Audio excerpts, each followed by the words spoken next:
প্রিয় দর্শক, এখানে দেখতে পাচ্ছেন আবেদনটি সফলভাবে সাবমিট করা হয়েছে। যে সাকসেস, আবেদনটি সফলভাবে সাবমিট করা হয়েছে।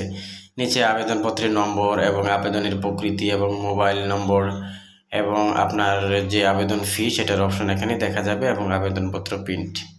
তারপরে আপনি যখন আবেদন ফর্মের যে ফি আছে সেটা ফিটা পরিশোধ করার পর আপনাকে এরকম একটি চালান ফর্ম দেওয়া হবে। এই চালান ফর্মটি আপনার নিকটস্থ ইউনিয়ন পরিষদ অথবা সিটি কর্পোরেশন অথবা পৌরসভার কার্যালয়ে জমা দিলে আপনি নতুন জন্ম নিবন্ধন তৈরি করতে পারবেন।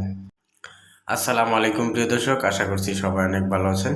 আজকের ভিডিওতে আপনাদেরকে দেখাবো আপনারা জন্ম নিবন্ধনের আবেদনপত্র প্রিন্ট ছাড়াই আপনারা কিভাবে নতুন জন্ম নিবন্ধন তৈরি করবেন সেই প্রসেসটি আজকের ভিডিওতে আপনাদেরকে দেখাবো।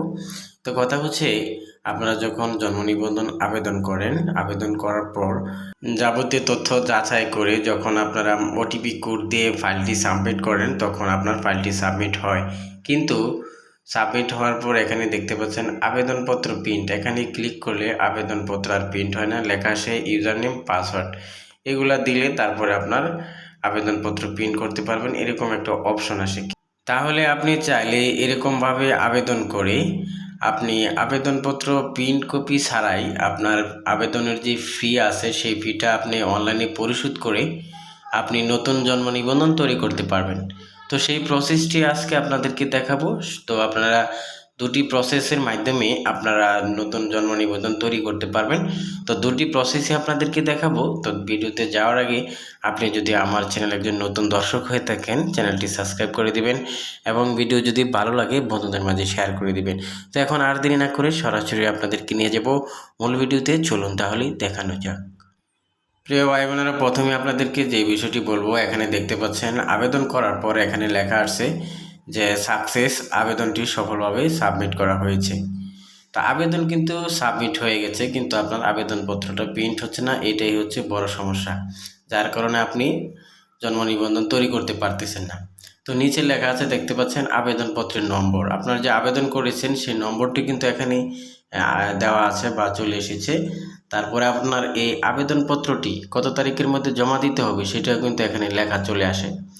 তারপরে আপনার এখানে মোবাইল নাম্বার, আপনার এখানে যে নাম্বারটি দিয়েছেন সেই নাম্বারটি কিন্তু এখানে দেওয়া আছে। তো বিস্তারিত মোটামুটি সব কিছু হয়ে গেছে, জাস্ট আপনার যে জন্ম নিবন্ধনের যে ফর্মটি আছে সেটা কিন্তু বের হচ্ছে না, যার কারণে আপনি জন্ম নিবন্ধন ফর্ম পাচ্ছেন না। তো এখানে আপনারা যে বিষয়টি সবচেয়ে গুরুত্বপূর্ণ, প্রথমেই আপনার এখানে লেখা আছে যে নিম্নলিখিত লিঙ্কে গিয়ে নির্ধারিত ফি প্রদান করুন। তো আপনারা যারা এরকমভাবে জন্ম নিবন্ধন আবেদন করতে পারবেন, অর্থাৎ সাবমিট করার পর এখানে আবেদনপত্র প্রিন্ট অপশনে চলে আসবেন, আপনারা এখান থেকে প্রথমেই এখানে জন্ম নিবন্ধনের যে ফিটা আছে সেই ফিটা আপনারা এখান থেকে পরিশোধ করবেন। তো পরিশোধ করার পর এখানে একটি আপনার চালান ফর্ম আসবে, বিকাশ থেকে বা রকেট থেকে বা নগদ থেকে আপনারা টাকাটা পরিশোধ করতে পারবেন। তো আপনারা এখানে আসার পর এখানে প্রথমে আপনার আবেদনের যে ফি আছে সেটা পরিশোধ করবেন। তারপরে নিচে দেখতে পাচ্ছেন আপনার আবেদনপত্র প্রিন্ট, এখানে আপনারা ক্লিক করবেন। ক্লিক করার সাথে সাথে আপনার যেই প্রিন্ট অপশন সে আপনার অনেক সময় দেখা গেছে যে প্রিন্ট হয়, যদি না হয় তাহলে আপনারা এই যে লাগে দেখতে পাচ্ছেন যে সাকসেস, আবেদনটি সফলভাবে সাবমিট করা হয়েছে, এখান থেকে শুরু করে আবেদনপত্র প্রিন্ট অথবা এখানে নতুন জন্ম নিবন্ধন আবেদন করুন, এখানে সম্পূর্ণ এই লেখাটুকু উপর থেকে নিচ পর্যন্ত একটা স্ক্রিনশট নেবেন। স্ক্রিনশট নিয়ে এটাকে আপনারা লেখাটা প্রিন্ট করবেন। তো এখানে আপনার জাস্ট আইডি নম্বরটা আর হচ্ছে এখান থেকে আপনার যে আবেদন ফি পরিশোধ করার পরে যে চালান কপি আছে সেই চালান কপি আর হচ্ছে আপনার এখানে অ্যাপ্লিকেশন আইডি নম্বরটা, অর্থাৎ এই লেখাটুকু আপনারা সম্পূর্ণ লেখাটুকু প্রিন্ট করে আপনার চালান কপি সহ যারা ইউনিয়ন পরিষদের বাসিন্দা রয়েছেন ইউনিয়ন পরিষদে জমা দিবেন, আর যারা সিটি কর্পোরেশনের বাসিন্দা রয়েছেন তারা আপনারা সিটি কর্পোরেশনের আঞ্চলিক কার্যালয়ে জমা দিবেন, আর যারা পৌরসভার আন্ডারে রয়েছেন পৌরসভার কার্যালয়ে জমা দিবেন। সাথে আপনার এক কপি ছবি অথবা প্রয়োজনীয় ডকুমেন্টস সহ আপনার এগুলো জমা দিতে হবে। জমা দিলে আপনার এই অ্যাপ্লিকেশন আইডি নম্বরটা দিয়ে আপনি নতুন জন্ম নিবন্ধন তৈরি করতে পারবেন। তো আপনাদের যাদের অফিসে এই অ্যাপ্লিকেশন আইডি নম্বর এবং চালান কপি দিয়ে যদি জন্ম নিবন্ধন তৈরি করে না দেয় তাহলে আরেকটি প্রসেস আছে, সেই প্রসেসটা আপনাদেরকে এখন দেখিয়ে দিব। তো সেই প্রসেসটি হলো, এটা হচ্ছে 2 নম্বর প্রসেস। এই প্রসেসটি ব্যবহার করেও আপনি নতুন জন্ম নিবন্ধন তৈরি করতে পারবেন। তো এখানে লেখা আছে আবেদনপত্রের ফি, এখানে ফিটা আগে পরিশোধ করতে হবে এই নিয়ম অনুযায়ী। তো প্রথমে আপনারা আবেদন ফিতে ক্লিক করবেন। ক্লিক করার সাথে সাথে এখানে আপনাকে অপশনে নিয়ে আসা হবে। এখানে আপনার নাম, পিতার নাম, মাতার নাম এবং আপনার কত টাকা ফি এবং আপনার মোবাইল নাম্বার এবং আপনার অ্যাপ্লিকেশন ডেট সব কিছু কিন্তু এখানে দেওয়া আছে। তো এখানে আপনি চাইলে কনফার্মে ক্লিক করবেন। ক্লিক করার সাথে সাথে আপনি কোন মাধ্যমে টাকাটা পেমেন্ট করবেন ক্লিক করতে হবে। তো আমি বিকাশের মাধ্যমে পেমেন্ট করব। এখানে সেভ অ্যান্ড কন্টিনিউ এখানে আপনাদের ক্লিক করতে হবে। ক্লিক করার পর এখানে পরবর্তী ধাপে আপনাকে নিয়ে আসা হবে। এখানে নিচে দেখতে পাচ্ছেন প্রসেসের মধ্যে আপনার ক্লিক করবেন। ক্লিক করার সাথে সাথে আরেকটি অপশন আপনাকে নিয়ে আসা হবে। এখানে আপনার বিকাশ নাম্বার দিতে হবে। বিকাশ নাম্বার দিবেন। বিকাশ নাম্বারটি দেওয়ার পর এখানে কত টাকা কেটে নেবে উপরে কিন্তু লেখা আছে 50 টাকা 50 পয়সা। তারপর এখানে আপনার বিকাশ নাম্বারটি দিয়ে দিবেন। তারপর আপনার বিকাশ থেকে 50 টাকা 50 পয়সা এখানে লেখা আছে দেখতে পাচ্ছেন। এই টাকাটা আপনার মোবাইলের বিকাশ থেকে কেটে নেওয়া হবে। তারপর আপনার এই চালান যে ফর্ম আছে টাকাটা পেড করেছেন সেই চালান ফর্ম আপনার এখান থেকে প্রিন্ট করে নেবেন।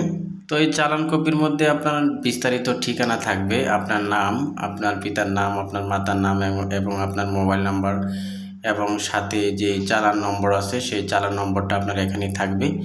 তো মোটামুটি আপনার এই চালান নম্বরটা দিয়েই আপনি জন্ম নিবন্ধন তৈরি করতে পারবেন। সাথে আরেকটি ফর্ম লাগবে, সেটা হলো আপনার জন্ম নিবন্ধনের আবেদন ফর্ম। তো সেই আবেদন ফর্মটি আপনারা কোথায় পাবেন সেই প্রসেসটি আমি আপনাদেরকে বলে দিব। তো এখানে দেখতে পাচ্ছেন দুটি ফর্ম রয়েছে, একটি হচ্ছে প্রথম পেজ আর একটি হচ্ছে দ্বিতীয় পেজ। এটা হচ্ছে আপনার জন্ম নিবন্ধনের আবেদনের প্রথম পেজ আর এই পাশেরটা হচ্ছে আবেদনের সেকেন্ড পেজ। তো এই দুটি ফর্ম আপনারা এখান থেকে স্ক্রিনশট নিয়ে অথবা আমি আপনাদেরকে ভিডিওতে লিঙ্ক দিয়ে দিব, সেই লিঙ্কে গিয়ে আপনারা এই দুটি ফর্ম ডাউনলোড করে আপনারা এই দুটি ফর্ম এডিট করে আপনার নিকটস্থ ইউনিয়ন পরিষদ অথবা আপনার সিটি কর্পোরেশনের আঞ্চলিক কার্যালয় অথবা পৌরসভার কার্যালয়ে জমা দিয়ে চালান কপির সাথে আপনি নতুন জন্ম নিবন্ধন তৈরি করতে পারবেন। তো এখানে আমি আপনাদেরকে এই ফর্মটি ব্ল্যাঙ্ক করে দিয়েছি, আপনারা এই ফর্মটি এডিট করে নতুন জন্ম নিবন্ধন তৈরি করতে পারবেন। তো আপনারা দুটি প্রসেস থেকে যে কোনো একটি প্রসেস ব্যবহার করে আপনারা নতুন জন্ম নিবন্ধন তৈরি করতে পারবেন। যাদের ইমার্জেন্সি বা জরুরি জন্ম নিবন্ধন প্রয়োজন এই দুটি প্রসেস থেকে যে কোনো একটি প্রসেস ব্যবহার করে নতুন বার্থ সার্টিফিকেট তৈরি করতে পারবেন। তো আজকে এখানে শেষ করছি। সবাইকে ধন্যবাদ জানিয়ে আসসালামু আলাইকুম।